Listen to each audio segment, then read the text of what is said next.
20. Ah, merci beaucoup. Luc 1, le verset 80. Or, l'enfant croissait et se fortifiait en esprit, et il demeura dans les déserts jusqu'au jour où il se présenta devant Israël. Amen. Que Dieu agite sa parole. Merci beaucoup. Merci. Amen, amen. Alors, nous sommes en train de parler de la stature. Nous savons la définition de la stature, une certaine croissance, atteindre un âge et corporellement atteindre. Mais ici, nous voudrons parler de la stature de l'homme esprit. Et dans cela, nous sommes allés puiser cette écriture. Nous avons le témoignage que le frère Luc écrit, qui est docteur, qui a mené et il écrivait à Théophile, et il rend témoignage de la vie d'un prophète. Et ce prophète, c'est le prophète Jean le Baptiste. Il rend témoignage, il dit que cet enfant croissait, il grandissait, et jusqu'à ce qu'il atteigne la stature.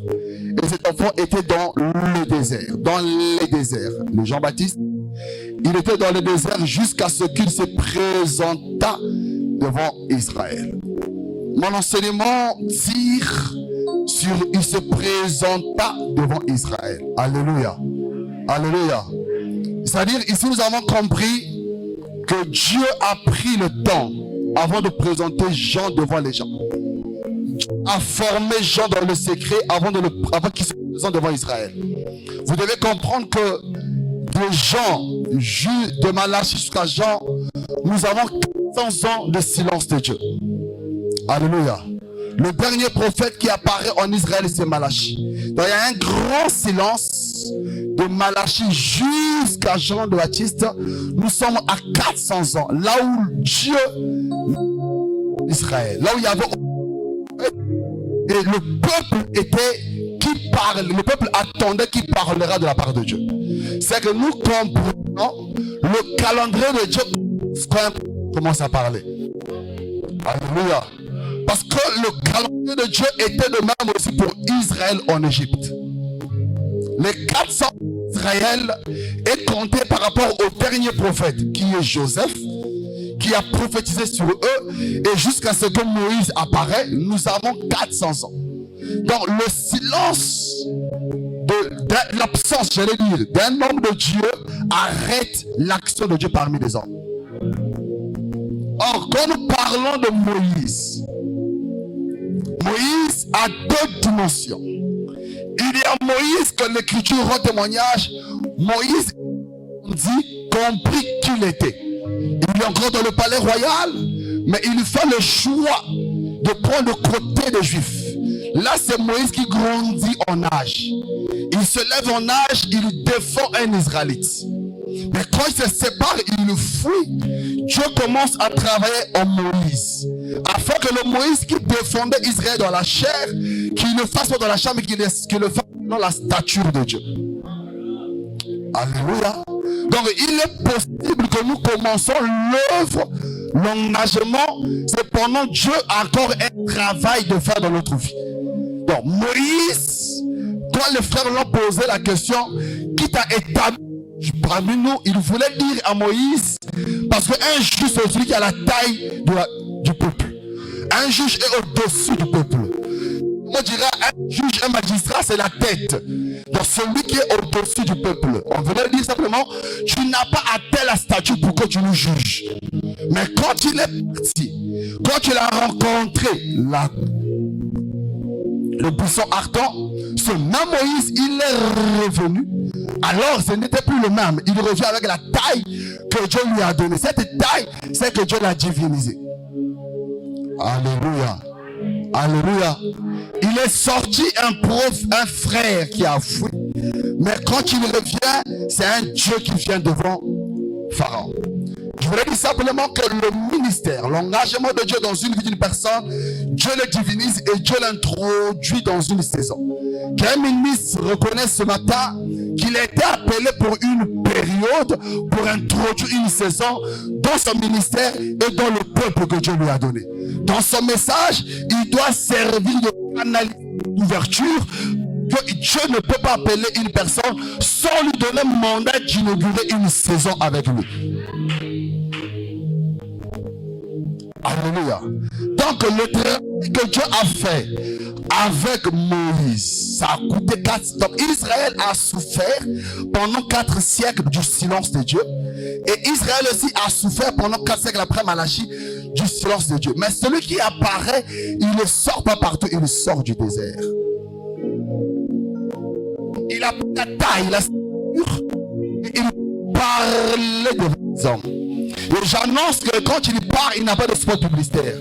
Je rappelle à quelqu'un qui ne passe pas à la télé, il n'a pas de réseaux sociaux, mais la taille de son message fait sortir les gens de la ville qui viennent dans le désert pour l'écouter.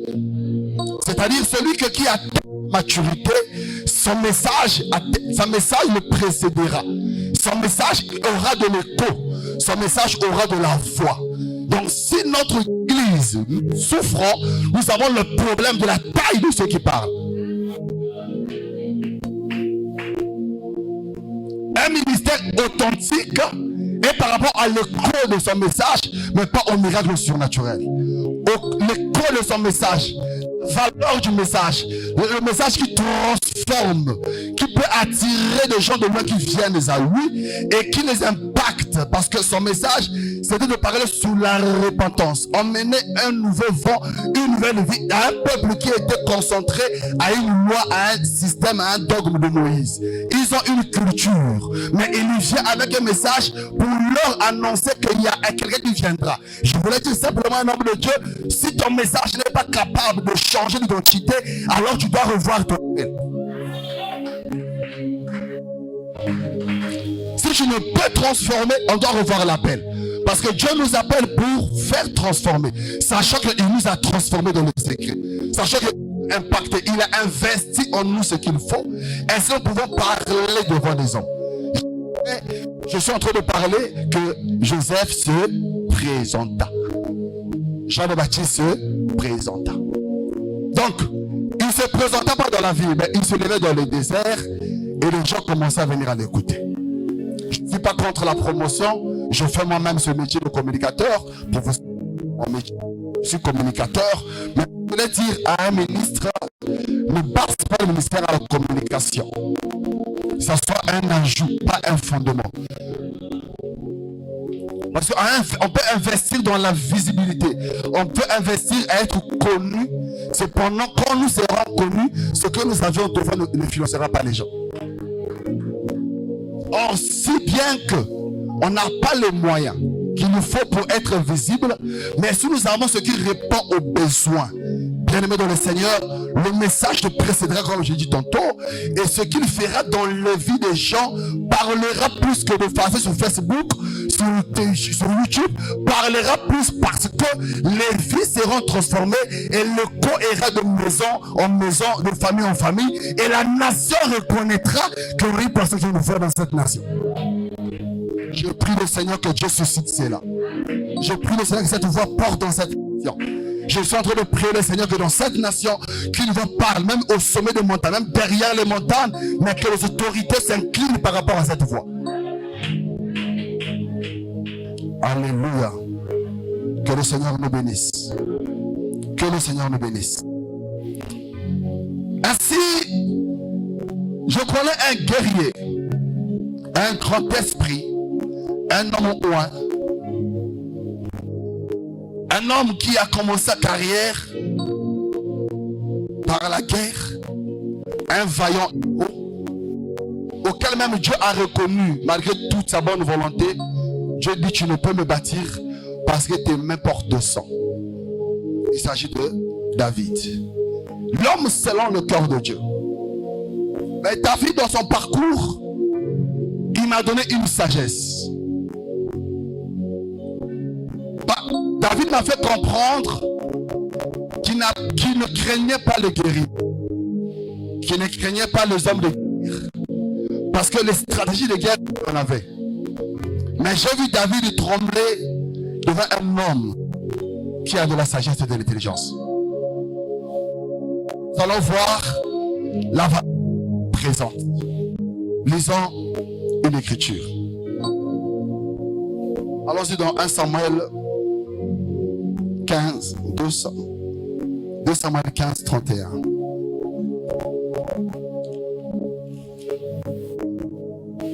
Samuel 15, 31.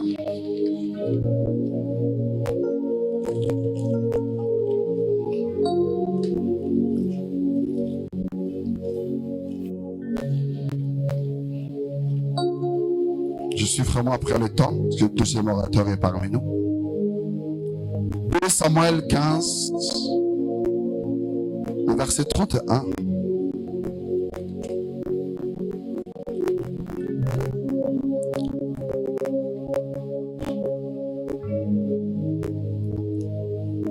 Je lis au nom de Jésus-Christ. On va dire à David, Achitophel est avec Absalom parmi les conjures, et David dit au Éternel, réduis à néant les conseils d'Achitophel.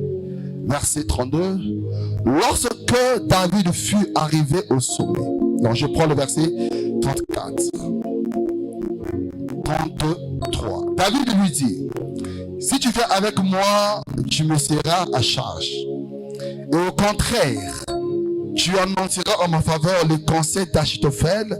Si tu retournes à la ville et que tu dises à Absalom, ô roi, je serai ton serviteur. Je fus autrefois le serviteur de ton père, mais je suis maintenant ton serviteur.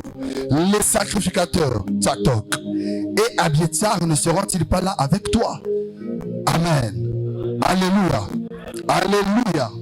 Je suis en train de parler de la taille de celui qui se lève devant le peuple.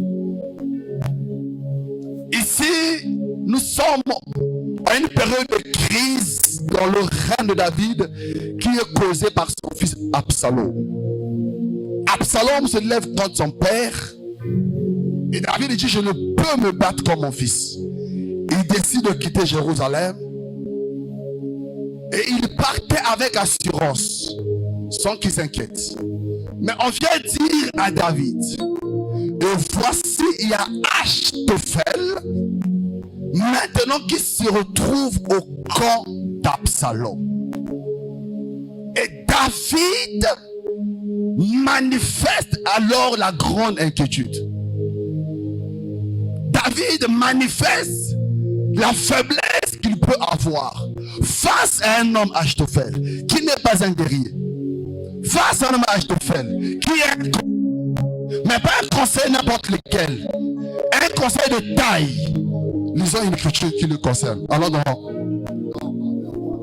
2 Samuel 16, je prends le verset 23. Qu'est-ce qu'on dit d'Achitophel ici? Le verset 23, voilà ce qu'on dit d'Achitophel. Les conseils donnés en ce temps-là par Achitophel avaient autant d'autorité que si l'on avait conseillé, si l'on avait consulté Dieu lui-même. Et il en était ainsi de tous les conseils d'Achitophel, soit pour David, soit pour Absalom. Alléluia. Quand Achitophel, parmi les conseillers de David, nous savons qu'il y a plusieurs conseillers. Mais parmi les conseillers de David, il y avait Achitophel. Et Achitophel, quand il parle, n'essaye même pas d'aller prier. Quand je te conseille, c'est qu'il t'a donné la pensée de Dieu. Et David, quand on apprend qu'Achitophel a pris le camp d'Absalom, il comprend qu'il peut vaincre maintenant. Pourquoi? Parce que ce qui fait la victoire, c'est l'esprit et non les batailles. Alléluia. Parce que David sait, certainement dans plusieurs combats, j'ai voir, Achitophel m'a conseillé. Certainement la manière que je régnais jusque-là, Achitophel m'a conseillé. Mais maintenant il m'a quitté. Il est allé vers Absalom. C'est qu'Absalom a le dessus sur moi. Pas parce qu'il a l'armée, parce qu'il y a une personne qui a de la taille. Quand il parle, et c'est que nous devons comprendre que celui qui a de la taille de l'esprit, il répond déjà à la demande de prière de plusieurs personnes. Le ministère répond déjà à la demande que les gens aillent consulter Dieu, mais quand tu parles, les gens ont des réponses déjà. Des réponses qui disent Amen et ça arrête leur course de chercher la vie parce que tu as ce qu'il nous faut.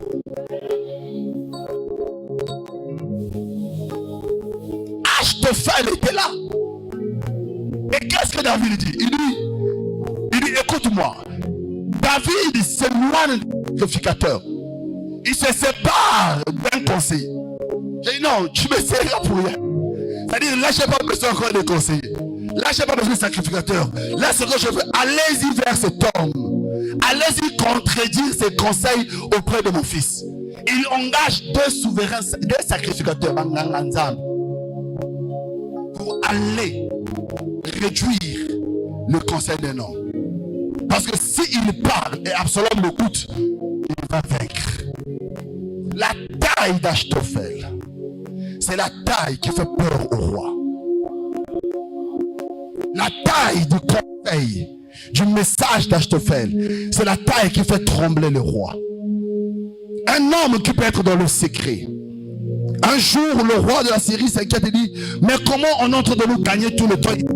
Est-ce qu'il n'y a pas des traites parmi nous ici qui dit à l'armée d'Israël comment nous attaquer? On lui dira non, il n'y a pas un traître ici. Seulement Israël, il a un prophète. Ce que tu dis même dans le secret, il peut le dire là-bas. Alléluia. Alléluia. C'est-à-dire un prophète qui est à la maison, mais qui a de la capacité d'être participant dans le conseil du roi de l'autre côté. Et il est capable de dire au roi, voilà ce que vous avez décidé pour la nation. Et dit maintenant ce que vous avez décidé. Ah non, tu sais cela parce que Dieu m'a parlé par rapport à ça. Il est absent dans la chair, mais l'autorité spirituelle de la taille de l'esprit, il sait ce qui se dit dans le secret. Et de sorte que tous les plans que le roi faisait, il tombait devant Israël. Et Israël avait toujours le dessus, pas parce qu'ils avaient une grande armée, parce qu'il avait un prophète qui avait la capacité, la stature pour lire le plan de l'autre côté qui pouvait détruire le peuple. Je voulais dire simplement, et je prie Dieu que Dieu aussi suscite dans cette nation et que l'État reconnaisse qu'il y a un Achitophel ici. Si nous ne l'écoutons pas, nous périrons. Si nous ne l'écoutons pas, la nation ne vainquera pas. Si nous ne l'écoutons pas, nous ne serons pas positionnés. Si nous ne l'écoutons pas, nous n'allons pas vaincre. Il peut dire, parce que je peux voir un homme qui arrête la pluie, parce qu'il a arrêté la pluie. Je suis en train de parler du prophète. L'exercice, il voit l'idolâtrie rentrer dans le pays. Et comme il y a d'autres dieux qui sont rentrés, qu'est-ce qu'il va faire? Une armée, mais il a le message. Il sort d'une ville, il se présente. Et quand il se présente, la Bible dit, il vient auprès du roi. Il dit, sur ma parole, vous saurez que l'Éternel est Dieu en Israël. Il n'y aura plus de pluie. Akab, Isabelle et les prophètes ont pu rire les jours-là. Depuis quand tu vas arrêter la pluie? Mais il est de la personne qui parlait. Même chose, mais tout dépend de la taille que nous avons. Alléluia. On peut dire la même chose, nous dépend de la qualité de l'appel que nous avons. On peut dire la même chose, il dépend quelle onction que nous engageons dans le message.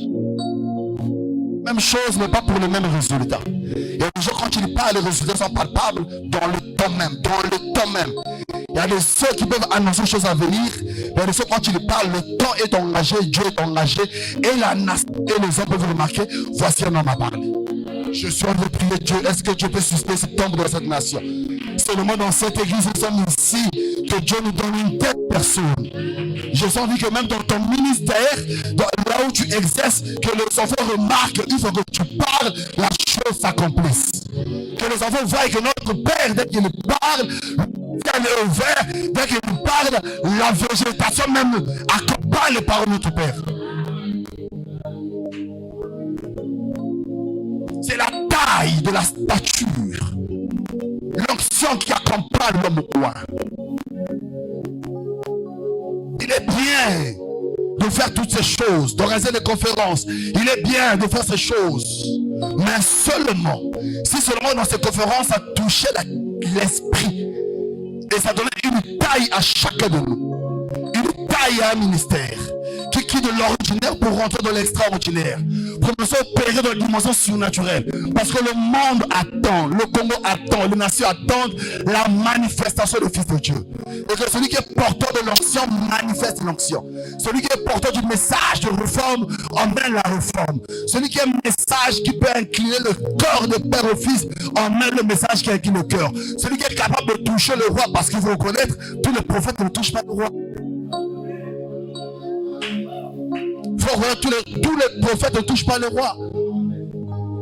Tous les ministères n'ont pas la taille de le roi. Mais si Dieu suscite une personne qui est capable de le roi, alors nous allons prier que ce qu'il dit soit réellement accompagné des résultats. Que le roi soit sensible et attentif et qu'il comprenne que l'institut du Seigneur ne rate pas. L'amour du Seigneur Jésus-Christ.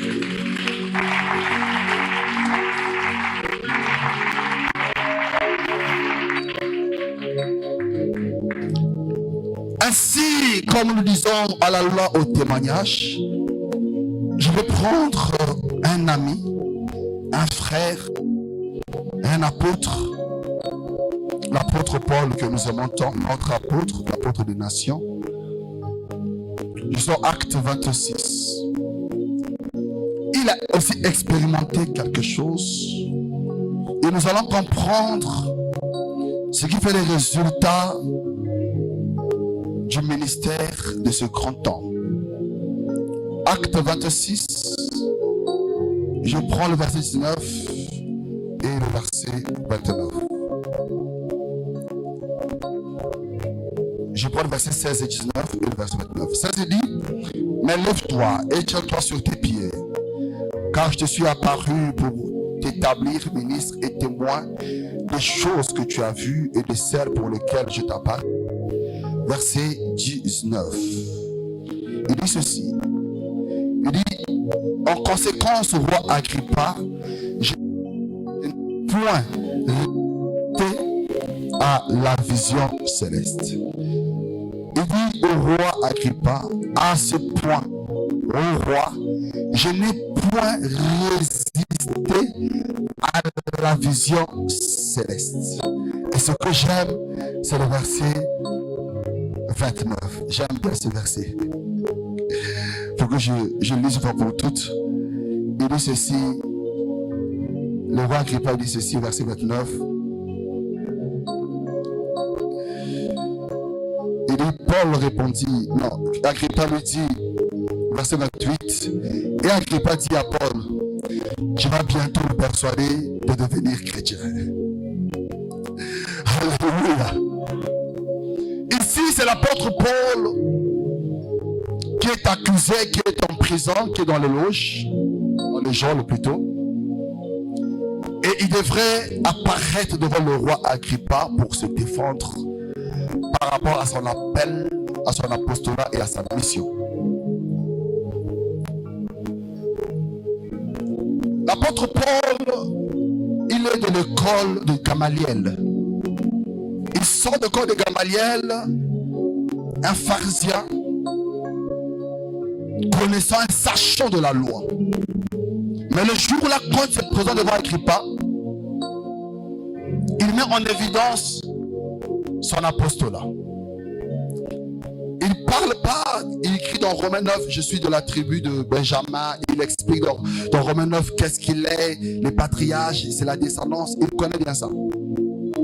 Mais le jour-là, il était en face d'un roi, d'une autorité. Et la Bible dit, il lui parla de quelque chose du surnaturel. Il parla de sa rencontre, parce que son ministère est le résultat d'une rencontre surnaturelle. Et il doit parler à un païen, à un romain, qui peut lui faire comprendre que ce que je suis, ce n'est pas l'école de Gamaliel, mais j'ai eu une vision. Alléluia. Alléluia. Je veux que nous comprenions bien. Il pouvait se présenter, parce que déjà il s'est présenté une fois comme un citoyen romain. Et il pouvait bien se présenter encore comme un citoyen romain et avoir le droit qu'il faut et être libre.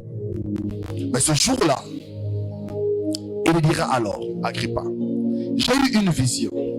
Alors que je marchais, de combattre l'église, sur quoi vous m'avez arrêté. J'ai vu une lumière m'apparaître. Et voici ce qui m'a été dit, lève-toi, je t'envoie vers les nations pour lesquelles tu apporteras la lumière. Il dit maintenant ceci à Agrippa, que je n'ai pas pu résister à la vision. C'est-à-dire, le Paul qui venait, il a rencontré le divin et dit, je ne peux résister à la vision. Et ne pas résister à la vision, ainsi je peux te parler maintenant.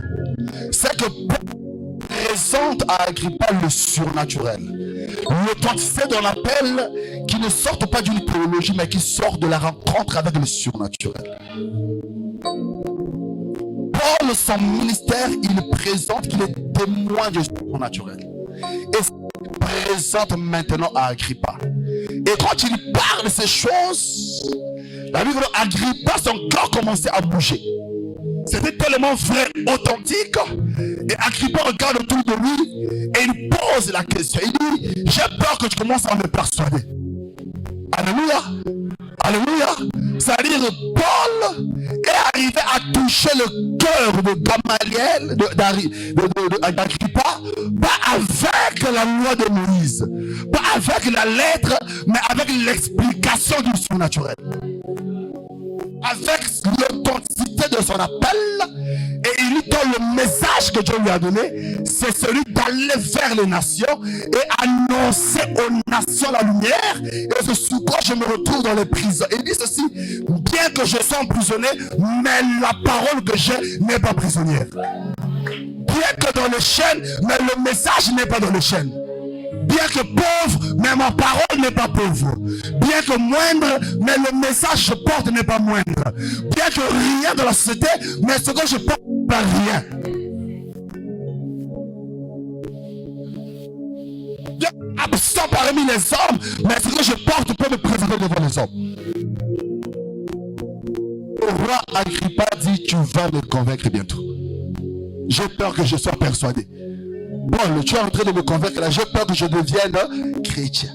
C'est-à-dire, nous avons compris, quand la révélation est annoncée, la personne devient chrétienne.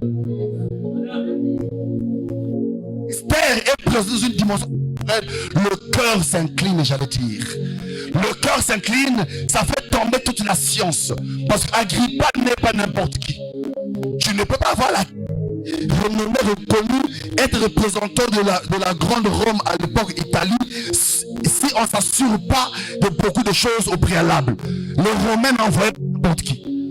Donc Agrippa n'était pas n'importe qui, mais à ce qu'il a écouté des fois, il dit non, j'ai peur, tu commences à me persuader. Je voulais simplement dire, laissons de parler la terre, la nation, le cœur a besoin d'entendre ce que Dieu t'a dit dans le secret.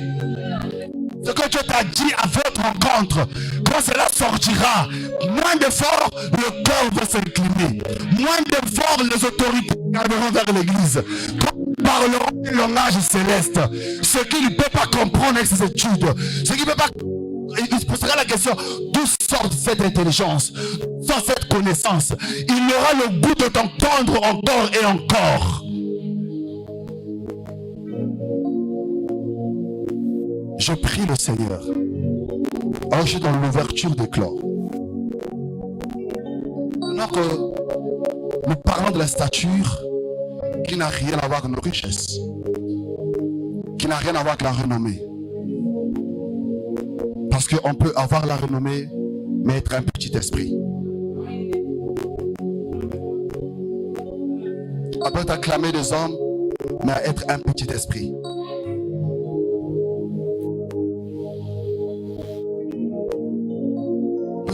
Les gens pour nous acclamer, mais sans répondre aux besoins du cœur de ceux qui nous acclament.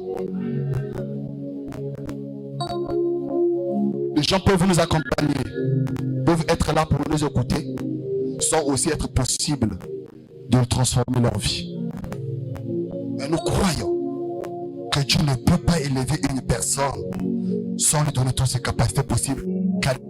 Donc je suis en train de croire que la statue ne sait pas peut-être éclore, peut-être n'est pas une conférence de trop, mais que ça nous serve de nous rappeler que nous sommes d'abord appelés en tant que des esprits au lieu d'être des hommes. Le frère David a dit que l'esprit rend témoignage à mon esprit. Il est question de rencontre des esprits. Il n'est pas question d'abord de rencontre de la chair.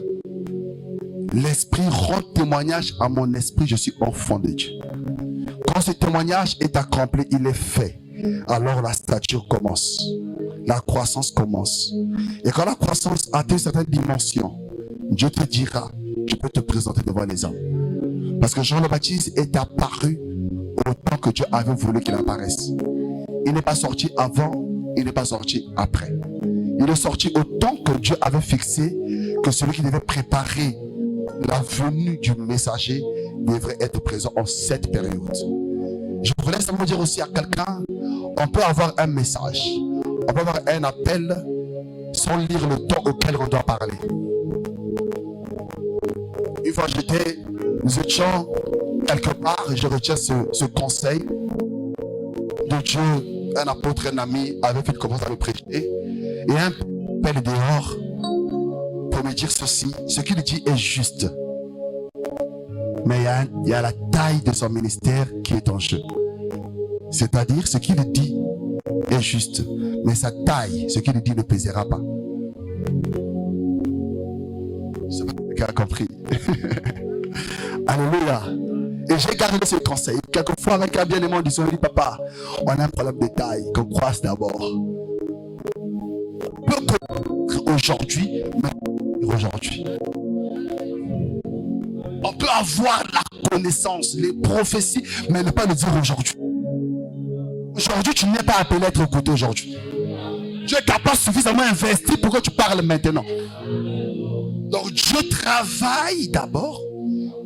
Il t'investit. Et après il te dit, va, présente-toi maintenant. Parce que Moïse est parti quand il a dit maintenant, présente-toi maintenant. Et David a compris, Achitophel, il parle maintenant, c'est compliqué pour nous. La sagesse d'un homme ouin est une clé pour plusieurs destinées.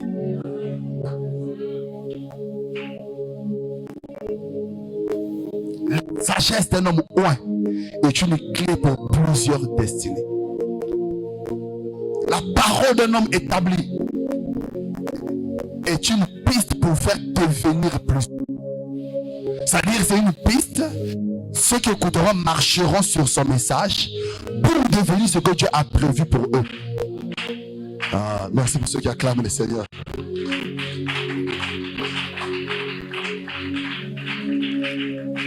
Ainsi, je tenais à dire merci à Dieu pour ceux qui sont là, pour les hommes de Dieu qui sont là, pour les pères qui sont là. Et je tenais aussi à dire merci pour l'arrivée du prophète Ulkama de Pointe-Noire. On acclame Jésus-Christ. Merci Père d'être là. Nous sommes honorés. Est-ce que vous pouvez bien le faire? Je vous en prie, on acclame bien Jésus-Christ.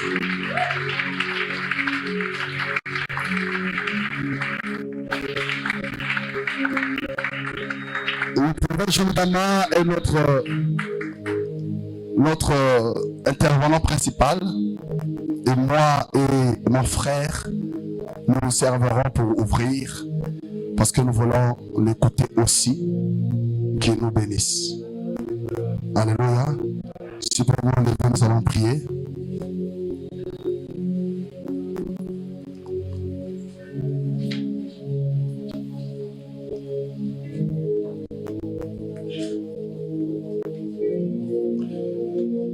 Merci à Papa Ganari, merci au Bishop Rufa, merci à Pasteur Yayol, merci au Cardinal, merci Papa Mathieu, merci Papa Louange, Papa Frédéric Mkouké, il est parti. Ah, lui César l'appelle. César l'appelle. Merci au prophète Evans, merci le marcheur des Écritures. Merci. Amen, amen. Je suis honoré d'avoir ces pères qui nous accompagnent. Modestement, j'ai parlé devant le Père, c'est un fardeau. Alléluia. Alléluia. C'est pas facile de parler devant le Père. Nous allons prier, nous soumettre à la main du Seigneur par rapport à votre ministère. Nous tous nous pleurons de la place de l'Église dans cette nation. Quand nous pleurons de la place de l'Église dans cette nation, en fait, on peut dire simplement de la place des hommes de Dieu dans cette nation. C'est le mot qu'il faut utiliser d'ailleurs. La place du regard de l'homme de Dieu dans cette nation. La compréhension des hommes dans cette nation face à l'autorité, bien aux autorités. Nous allons prier que Dieu suscite dans cette nation les hommes de taille, que leur voix porte dans cette nation. S'il est dans la foule, merci. S'il est déjà connu, merci. Mais nous prions que Dieu nous le présente. Même un suffira pour répondre aux besoins de Dieu. Est-ce qu'on peut prier? Prions au nom de Jésus-Christ. Alléluia. Prions, je vous en prie.